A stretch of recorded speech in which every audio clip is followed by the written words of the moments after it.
কাকা, এই জলিল কাকা, মরমের গুণ কমেছে নি? কাকা, এই যে, এত সকালে ডাকতেছিস কেন? এসো, তোমার সাথে একটু কথা আছে। এদিকে আসো। এ কি কথা? তুই বাড়িতে ডেকে এই মাঠে নিয়ে আসিস কেন? আর এনে বসে তারপর তোমার করছি। কাকা, হুম। তোমাদের ছুরি আছে না একটা?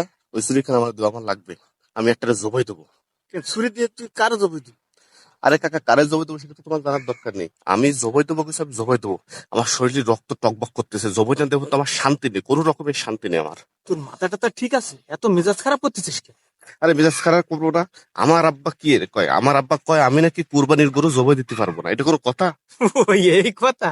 তা তুই নিস কেন? ছুরি আছে তো। আচ্ছা ঠিক আছে, তাহলে তুমি আমার ছুরি দিবা, আমি ঈদের দিন কারা কুরবানির গরু জবই দিয়ে আমার বাপরে দেখাই দেবো, তারপরে আমি ভাত খাবো। তার আগ পর্যন্ত আমি পানি পর্যন্ত স্পর্শ করবো না আমি। তুই ভালো লেগে গেছিস দেখতেছি। কাকা, আব্বার পরে রাগ না করে কি করবো? আব্বা কি এর এইসব ধরনের কথা আমার কয় যে আমি কোনোদিন পারবো না, আমার বলে সে যোগ্যতা নেই। কাকা, তুমি কিন্তু আমার ছুরি দিবা, আমি জবই দিয়ে আমার বাপরে দেখাই দেবো যে আমি কুরবানির গরু জবই দিতে পারি কি পারি না। এত বড় কথা কয় আমারে। আরে আব্বা তো তার ছেলেরে রাগাই এসে কাজটা করানোর জন্য ওইভাবে কথা কয়, যাতে সে কাজটা ভালোভাবে করতে পারে, আরে কাকা বুঝিস না তুই? না, আমার বাপ সারা জীবন মনে করে আমি একটা অপদার্থ, আমাদের দিয়ে কোনো কিছু হবে না, তার সব কাজ করে দিই, তারপর তার আমি মন পাইনি। সে সবসময় মূল্যায়নই করেন আমারে। হ্যাঁ, হুজুর দোয়া পড়ে দেবে, তুই জমা দিয়ে দিলি, হ্যাঁ, সমস্যা কি? এইসব কাকা তুমি বুঝতে হ্যাঁ, পারছো, এই কথাটা আমার আব্বা কোনোভাবেই বুঝতে চায় না।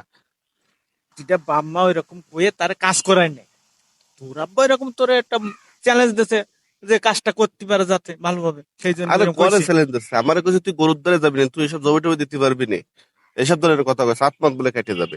আরে হুজুর থাকবে না, হুজুর পাশে আমি থাকবো না? হ্যাঁ, তা হুজুর ধরে পোজ দেবে, তাহলে হুজুরে ধরেন হুজুর শরীর আমাদের দেন, আমি পোজ দিয়ে দিচ্ছি, আমি জবাই দিয়ে দিচ্ছি, তাহলে তো হয়ে গেল, একই কথা তো। তাহলে কাকা চলো, তাহলে আমরা তাহলে বাড়ি যাই, এই কথা কথা নিয়ে তোমাদের আইলাম, চলো।